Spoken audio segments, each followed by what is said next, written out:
But what I'm saying that to say is that the vision that I want to take into the version that I'm creating for X-Men 3 is going to kind of align with what his original version was going to kind of go for. And I'm trying to kind of go off that vision specifically because I feel like it's just a natural continuance of the genius that was established from the previous films.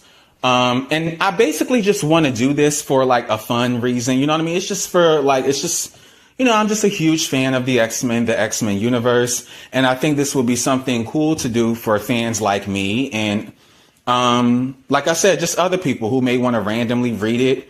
Just read a fun retcon of like what could have been if X-Men 3 was maybe done in that vision, if it was just done with more care.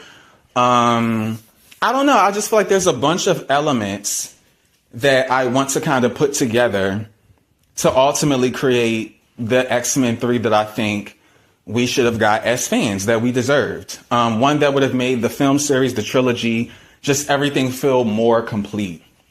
Now, I'm presenting this as a podcast now because I've been building and working on this story really, I think, for like at least a good month or two, which doesn't sound long, but I've dedicated a lot of time into building this story. And I've built it within the same continuity of, like I said, that original X-Men film universe. Like the first two films, the events have already took place. And then this is me basically taking reins of the series from here and recreating the third. So what I decided to name the third film is, instead of X-Men The Last Stand, right? Like it's not going to be the same name.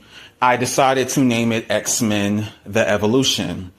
Or if you want to be fun about it, obviously you have X-Men, then you have X2, X-Men United. This one can be X3 The Evolution, or just X3 Evolution, however you want to frame it. But that's essentially the idea of the title.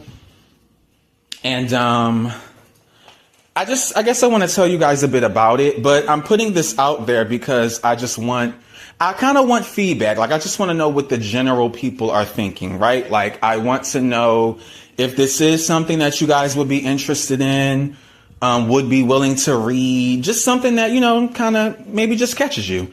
I just think it's something that could be fun to do. The original X-Men 3 movie came out literally 20 years ago, so it almost feels like a perfect year to kind of like go back and retcon like what could have been. Like I said, just for fun.